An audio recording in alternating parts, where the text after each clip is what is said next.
C'est par ces coups de pioche dans la commune rurale de Sakwara que le secrétaire général de la région de Tillabéri a officiellement lancé les travaux de réhabilitation du bassin versant au titre de la dite région. Ce sont environ 1700 hectares de terres dégradées qui seront récupérés et 300 hectares de dunes fixées. Particulièrement touchés par les inondations, en 2012, 12 départements sur les 13 que compte la région ont subi d'importants dégâts, notamment sur le plan agricole, environnemental et humain. C'est pourquoi le projet de gestion de risque de catastrophe et de développement urbain, PGR-CDU, a fait de la région de Tillabéri l'une de ses priorités de son programme d'action. Occasion d'ailleurs saisie par le responsable du suivi et évaluation du PGR-CDU d'annoncer les grands chantiers prévus à cet effet. Au titre de la région de Tillabéri,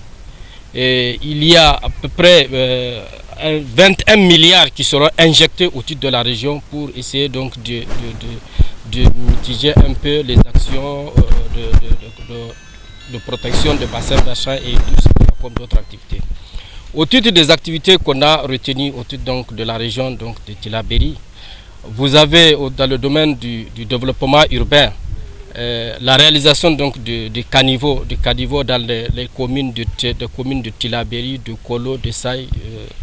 pour lesquels donc les études ont déjà démarré. Vous avez la réhabilitation donc des aménagements hydro-agricoles de Tilakaina 1 et 2, de Daïkaina, de Ndunga, de Yelwani, pour lesquels aussi, ceux qui ont lu les journaux, déjà on a lancé un but d'appel d'offres international. Le marché a été lancé et Inch'Allah bientôt on va faire. Vous avez toujours le cas donc de la restauration de bassins versants, comme on l'a dit, et une bonne partie des inondations, ça cause donc de l'eau au niveau donc des affluents de la Sirba et du Gouroubi. Il est prévu environ 2 ou 3 milliards qu'on prévu dans le cadre donc de l'aménagement autour donc de ces deux bassins de la Sirba et du Gouroubi. Sans compter, il y a également on a prévu donc la construction donc des casernes de sapeurs-pompiers au niveau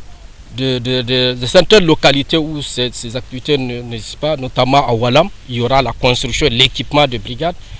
et à Saï, à Tera, à Filengue,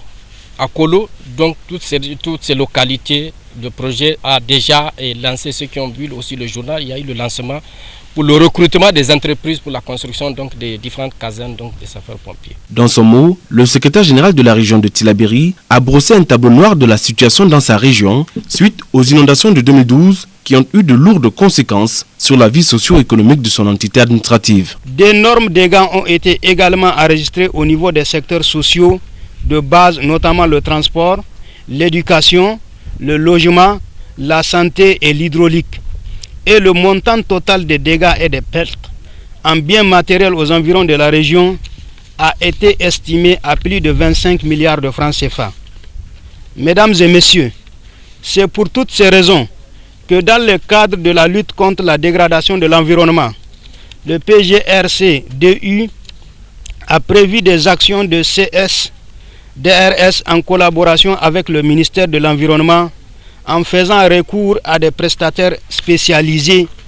dans le domaine